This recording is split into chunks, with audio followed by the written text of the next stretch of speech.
My name is Connor Staine. I'm a right-handed pitcher for the Grizzlies, and I was born and raised in Clinton, New Jersey. It's been huge. It's been something that I've been working on probably since the beginning of high school. I've met with some great professionals in the field who have really helped me excel at the game, and it's something that's just been an impact of my day-to-day life now. It's something that I do when I wake up, especially meditation, visualization about success, and it goes beyond that. Those are just two of the things that really are really consistent in my day-to-day life. So I was diagnosed at a really young age, and my family, it's a little bit of a trait that's been passed down. It's something that when I was a kid I had bullying for, probably until I reached freshman year of high school, and it was something that was very difficult for me to cope with until I started to realize that it's something that has made me stronger and better as a human being. And once I kind of picked up on that and really believed in my heart and in my mind that that was something special, my life kind of just took off in the right direction with friends, with family, with my sport, with publicity and how people view me. Me being confident with who I am was essential. And that's just one of those things that I think mental health is a huge factor as to why I was okay with who I am and why I still am okay with who I am.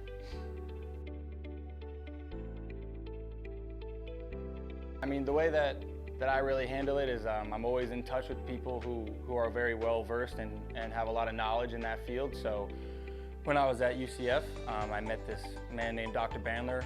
He works with this neurolinguistics programming company, and they basically work with professional athletes to develop their mental side of the game to a whole nother level. So when I met with him for the first time, we did a great job of setting a foundation for different tips and tricks for me to do.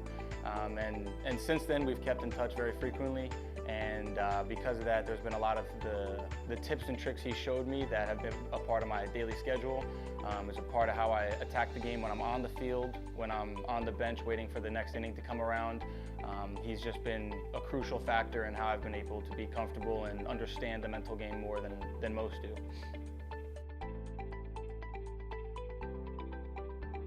My dad's been probably my biggest help since I was a kid. He wasn't diagnosed with Tourette syndrome, but it's very clear that he had it in some capacity. And I think it was super helpful, quite honestly, that he had gone through the things that I am now going through, because he kind of paved this way for me to understand, more about myself and what I need to do to let people know that I'm okay with who I am. And he's been a huge factor for it. So is my mom. She wasn't diagnosed with Tourette syndrome at any age, but she's just as comforting of a soul and a human being that has allowed me to be comfortable and not worry about suppressing myself or changing who I am around her or anybody.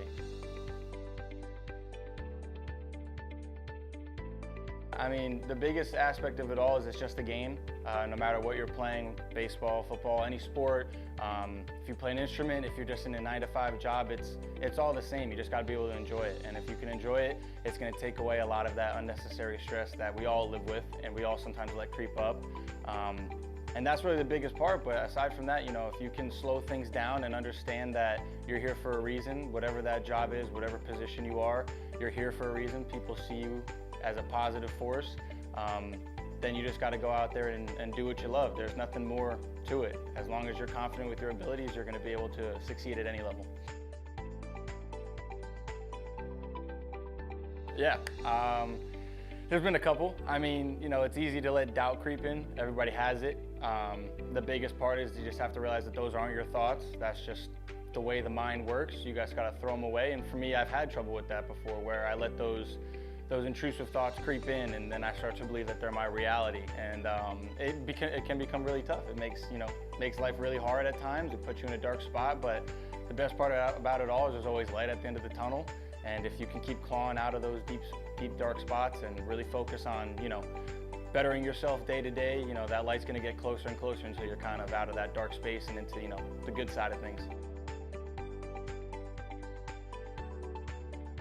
I think the biggest way to do that is just keep pushing into the public side of things. Let people know that there's a lot of people in this world who are very versed in this type of environment, and that there's a lot of professional athletes who believe that this is an essential part of their abilities, and that the more people understand that these superstars and people of high wealth and high character do this stuff on a day-to-day basis, more people are going to start to realize that it's not this negative thing that we have to feel that we can't express to others. It's something that's important, and whether you understand what's really being said and told to you is the mental side of things is going to be important. Once you understand that everything's really a mental game, then you're going to understand why all these professionals and superstars and wealthy individuals do it on a day-to-day basis.